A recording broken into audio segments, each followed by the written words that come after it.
There was this time long ago that I was in charge of watching my cousin and his 4 friends while they slept over. My uncle was paying me $100 to watch them for the night. All I did was play video games with a bunch of 10-year-olds for most of the night. I thought it would be the easiest $100 I ever made, but things took a huge turn for the worse when I heard footsteps coming from upstairs. We were in the basement still playing video games. 2 of the kids also heard the sounds. I counted 5 kids sitting on the couches, and neither my aunt or uncle were supposed to be home that night. I swallowed my gum when I realized the basement door was wide open. I told them to stay there while I ran upstairs to shut the door. The door didn't have a lock from the inside, only the outside. I called to the kids to hide in the workout room. I shut the TV and all the lights and then followed the kids into the workout room. We listened in the dark as the footsteps approached the basement door, and then the horrible sound of the basement door opening, followed by heavy steps stomping down each stair one by one. One of my cousin's friends were crying. I had to tell them to shut the hell up. I leaned against the door with a chair along with a bunch of barbell weights wedged against it. I listened as the door to the boiler room was opened and a few moments later closed. Screams of children filled the room as the doorknob to the workout room began to turn. I pushed the door with all my might to keep it shut. Whoever was on the other side quickly gave up as we heard rushed footsteps going up the stairs. I heard the footsteps right above our heads moving in the direction of the front door. This was before everybody had cell phones, so calling somebody first wasn't an option. I scanned the whole house, finding that the front door had been left open and all the bedrooms upstairs had been trashed. Nobody was in the house, so I called the kids up. A few things had been stolen, but as long as nobody was hurt, we were all happy.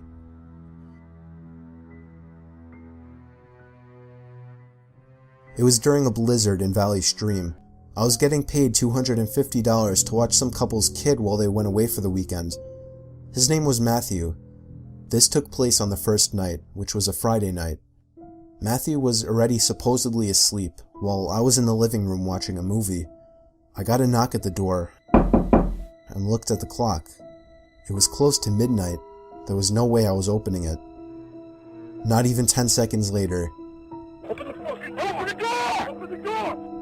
I heard the sound of 2 or 3 men angrily banging on the door, telling me to open up. I felt like my heart was about to stop. I took a peek through the blinds, and there was somebody standing right on the other side of the window. I fell back in fear, and after managing to get back on my feet, I ran to the kitchen phone first thing to call the police. They said because of the weather, it could take a while for an officer to get here. I was told to take the child and hide somewhere until an officer arrived. They wanted to keep me on the line, but I wasn't thinking clearly in the heat of the moment and hung up. However, it wasn't until I ran through the living room that I realized the banging had stopped. I took a second peek through the living room window. Nobody was there now. I heard the sound of glass shattering from a few rooms over. My knees started to feel weak as I realized they had just broken the window and were about to climb into the house. I had to run and get Matthew. I couldn't just leave without him. Of course, when I got upstairs, there was no time left to run back downstairs, as I already heard footsteps and laughter coming from downstairs. I covered Matthew's mouth with my hand as I ran with him into his toy closet. A few minutes dragged on to what felt like half an hour as we sat there in the dark closet. Matthew began to squeal as footsteps on the carpet reached the outside of his bedroom door. There was more than one person. They came inside. There weren't many places to hide in this room. I was actually reflecting on my whole life, so sure I was gonna die. We heard the sound of a police siren outside, even from in the closet, and then I heard one of the men in the room mutter, "Aw, shit." I opened the door back up as I heard at least 3 pairs of footsteps hurriedly rushing down the stairs. They didn't get far, as the police later found their footprints in the backyard, leading to our shed.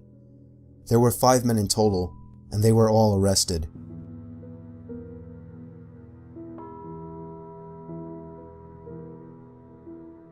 I was 15 years old, still babysitting since I couldn't get a real job. This was by far the most horrifying experience of my life. Me and this kid I was babysitting, his name was Mike, were taking a walk with his dog through the woods in his backyard. His dog stopped, ears pointed up straight, and paw in the air. The dog started barking, pulling, and going crazy. He noticed something, and we were nervous that it was a black bear, so I told Mike to turn around and walk back to the house. I struggled to pull the dog in the other direction, and then I noticed what he was barking at. Beyond a big tree was some guy just standing there, staring up at me. I yelled out, asking to him if he needed something, and with that, he turned around and walked off. I was genuinely freaked the fuck out. The dog calmed down at this point, so walking back was easier for a few minutes, until yet again, the dog started freaking out about something behind us. I couldn't see what it was, but I was worried it was the same guy as before, and that he might have been following me. I was tempted to unleash the dog on this guy, but that seemed like a bad idea. I didn't look back for the rest of the way back to the house, but the dog continued to bark and pull. I did the best I could to run, or at least walk fast. I made sure for a good half hour that we weren't followed to the house, checking every window and door routinely. I thought it was safe to eventually play Mario Kart with Mike and forget about what happened, but my worst fear came true, when right outside the window in the patio, I heard the sound of one of the toy buckets falling over. Turning on the patio light, I could see that a green bucket full of beach toys and balls had been knocked over. There was no way some small animal could do that. The dog was once again going crazy, barking at something. I told Mike to get me his dad's hunting rifle. Maybe that was dumb to have an 8-year-old get a gun for me, but I didn't have time to think rationally. There continued to be strange noises coming from all around the outside of the house. There was some taps on the windows, chimes being pushed, things falling over, but I eventually caught a glimpse of him through one of the windows. He was walking past until he noticed me and stopped. I lifted the gun up to show him that we were armed. He didn't run away right away though. He stood there crouched like some kind of creature, staring right into my soul. He finally walked back into the woods. I didn't sleep much that night, jumping at every small cracking noise. A week later, I got a call from Mike's parents. They told me a creepy-looking man had been stalking their house from the woods. They asked me to describe what the man that I saw looked like again. I couldn't give a good description, as I didn't see much of his face, but I assured them it was the same man.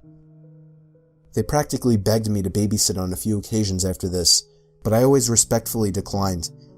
That was a while ago, and I have no idea what's become of this family today, and what's become of the man stalking their house.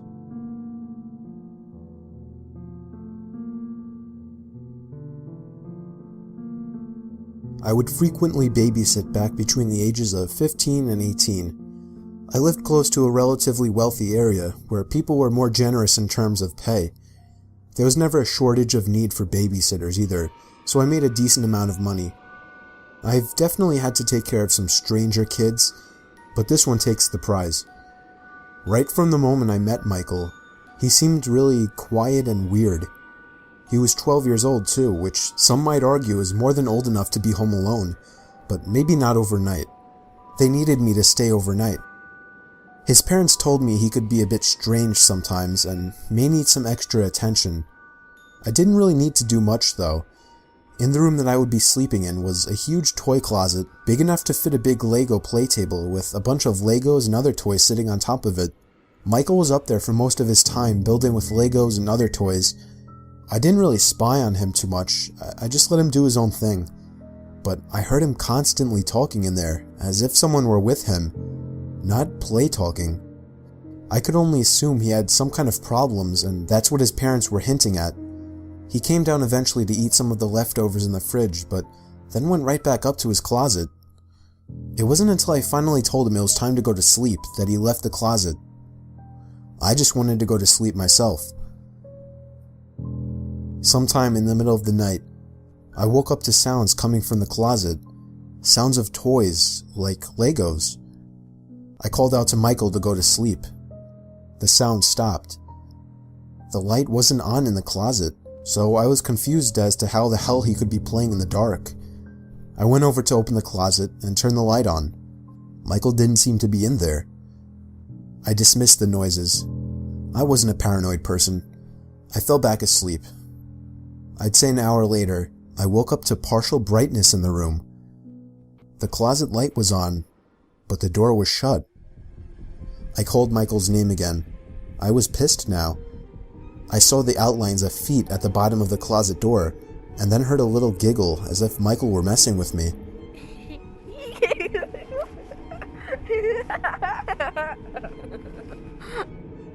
I knew he was in there now.